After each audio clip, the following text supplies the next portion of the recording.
ศีลาภรณ์นักเทศเสียงดีเทศนาทางสถานีคลื่นความดีไปทั่วโลกา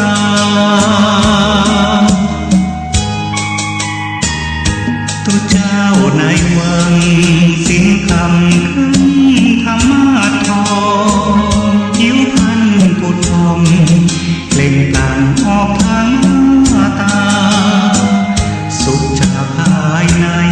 คนรุ่นใหม่ว่ามีออร่า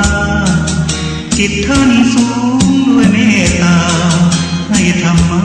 กับสาธุชนวัดวังสิงคำสายน้ำแม่ปิงเอ่ยฝูงปลาแหวกว่ายพญานาคโดยสายน้ำมนชุ่มฉ่ำหัวใจญาติโยมได้สร้างบุญกุศลพระธาตุศักดิ์สิทธิ์ช่วยดลบันดาลโชควาสนามรดกธรรม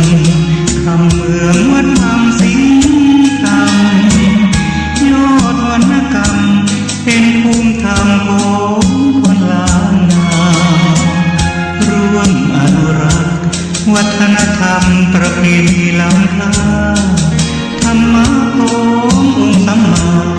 ใครมีปัญญาย่อมพาคน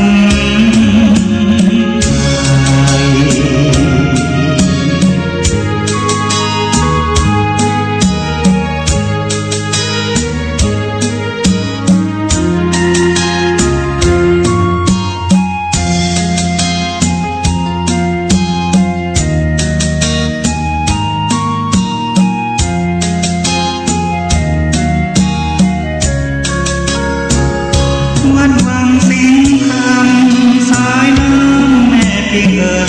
ยฝูงปลาแหวกว่ายพญานาคโดยสายน้ำมนชุ่มฉ่ำหัวใจญาติโยมได้สร้างบุญกุศลพระธาตุศักดิ์สิทธิ์ช่วยดลบันดาลโชควาสนามรดกธรรมคำเมืองวัดวังสิงค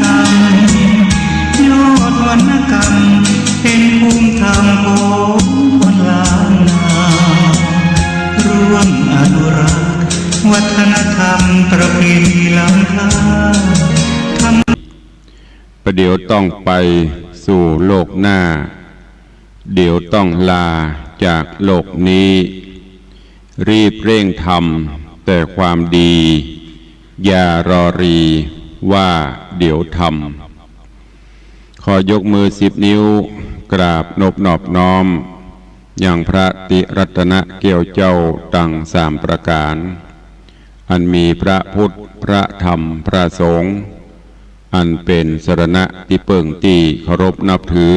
อันสูงสุดในชีวิตขอกราบคารวะแตบไตไวสาปุญญาปารมีธรรมพระมหาเถรานุเถระภิกขุสังฆะสามเณรเจ้าจุตนจุองค์อันหมายมีพระเดชพระคุณหลวงปู่พระพรหมมงคลที่ปรึกษาเจ้าคณะภาค7เจ้าอาวาสวัดพระบรมธาตุเจ้าสีจอมตองพระเดชพระคุณหลวงป่อท่านเจ้าคุณพระเทพโกศลที่ปรึกษาเจ้าคณะภาค7เจ้าอาวาสวัดศรีโสดาพระอารามหลวงพระเดชพระคุณหลวงป่อท่านเจ้าคุณพระธรรมราชานุวัตรเจ้าคณะภาค6เจ้าอาวาสวัดพระแก้วจังหวัดเชียงรายพระเดชพระคุณหลวงป่อท่านเจ้าคุณพระธรรมเสนาบดีรองเจ้าคณะภาค7เจ้าอาวาสวัดพระบรมธาตุเจ้าดอยสุเทพพระเดชพระคุณหลวงป่อท่านเจ้าคุณพระเทพปริยัติเจ้าคณะจังหวัดเชียงใหม่เจ้าอาวาสวัด7 ยอดพระอารามหลวงอำเภอเมืองเชียงใหม่พระเดชพระคุณหลวงป่อท่านเจ้าคุณพระเทพรัตนนายกท่านเจ้าคณะจังหวัดลำพูนเจ้าอาวาสวัดพระธาตุเจ้าหริพุนชัยจังหวัดลำพูนพระเดชพระคุณหลวงป่อท่านเจ้าคุณพระราชมุนี เจ้าคณะอำเภอเมืองเชียงใหม่เจ้าอาวาสวัดสวนดอกพระอารามหลวงอำเภอเมืองเชียงใหม่พระมหาเถรานุเถระครูบาสังฆเจ้าภิกขุสงฆ์สามเณรจุตนจุองค์ด้วยความเคารพเจริญสุขสวัสดียามเจ้าบรรดาปออกไม่ออกศรัทธานาบุญสันนิบาตตันเข้าจุหนุ่มเท่าใจยิงขอน้อมต้อนรับทุกท่านเข้าสู่รายการมรดกธรรมกับเมืองต่างสถานีวิทยุกระจายเสียงพระพุทธศาสนาแห่งชาติและสังคมคลื่นเพื่อการศึกษาพระพุทธศาสนาและวัฒนธรรมส่งสัญญาณออกอากาศต่างสถานีวิทยุวัดฝ่ายหินตำบลสุเทพอำเภอเมืองเชียงใหม่จังหวัดเชียงใหม่ในระบบคลื่นความถี่ FM 104.50 เมกะเฮิรตซ์สถานีวิทยุพระพุทธศาสนาวัดหนองกายตำบลสันปะยางอำเภอแม่แตงจังหวัดเชียงใหม่ส่งสัญญาณออกอากาศในระบบคลื่นความถี่ FM 99.75 102.0 และ 89.25 เมกะเฮิรตซ์สถานีวิทยุพระพุทธศาสนาจังหวัดเชียงรายส่งสัญญาณออกอากาศตีดอยม่อนจำปี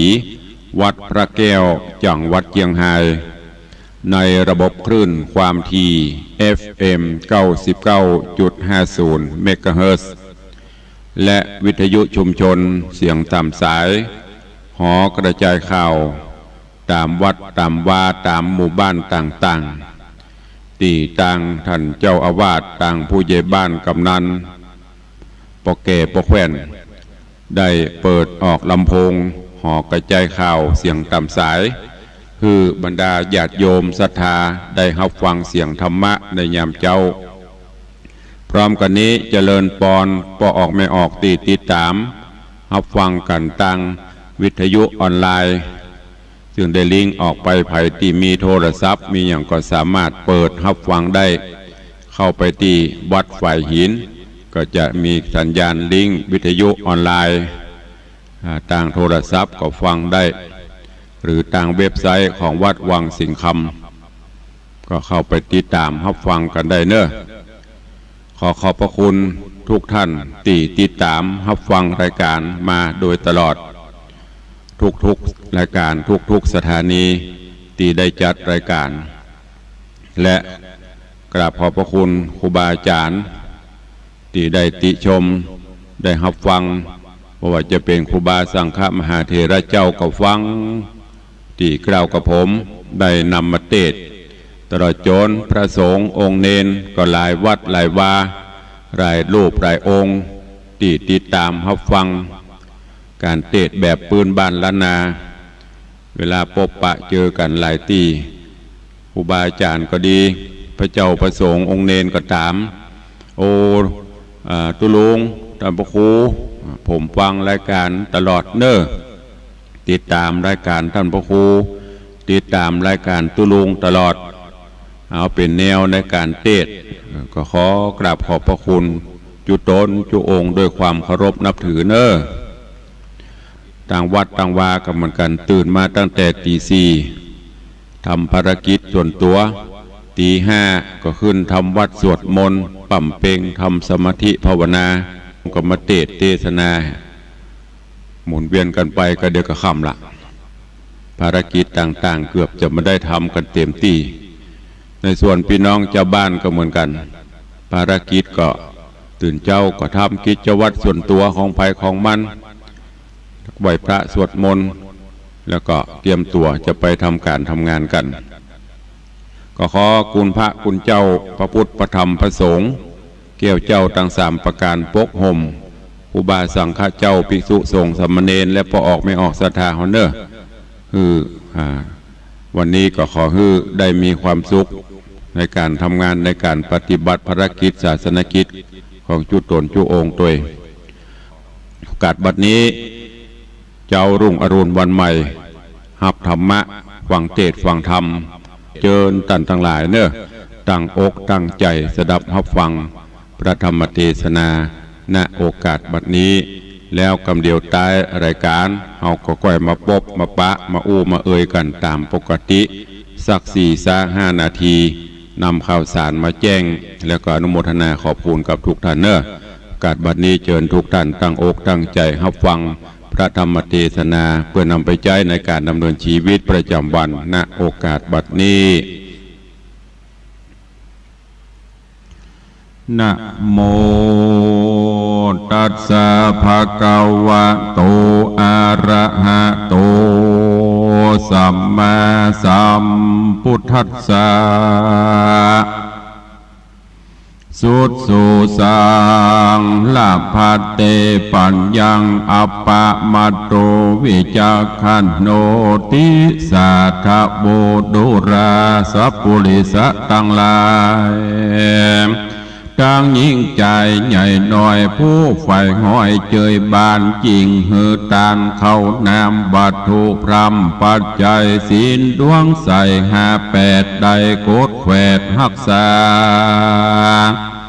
ปากันมามวนหมู่พร้อมนาอยู่ฟังธรรมจุงดาจำฟังที่เอาเป็นที่สอนใจจักใครกล่าวจี้หือแจ้งที่ตามมี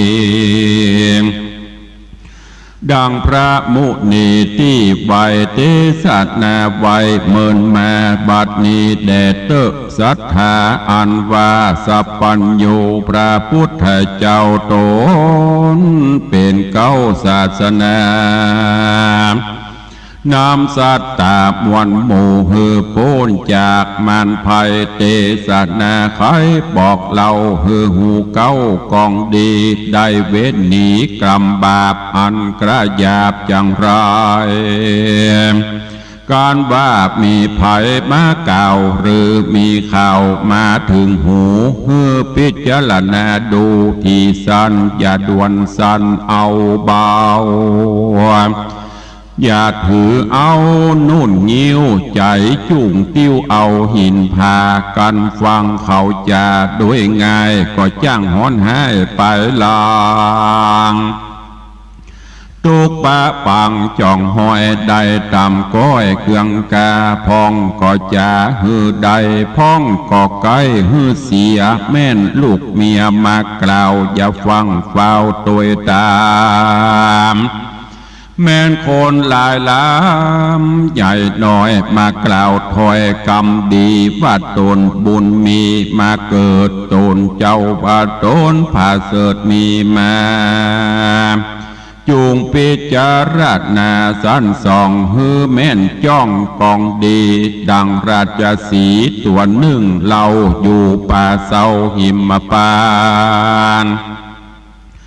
หันกวางฟันมาจางอันสัตว์ปากวางนาหกเล่นมาเป็นหมู่ต้นไม้ลู่เป็นสายได้เจ็บลายไม้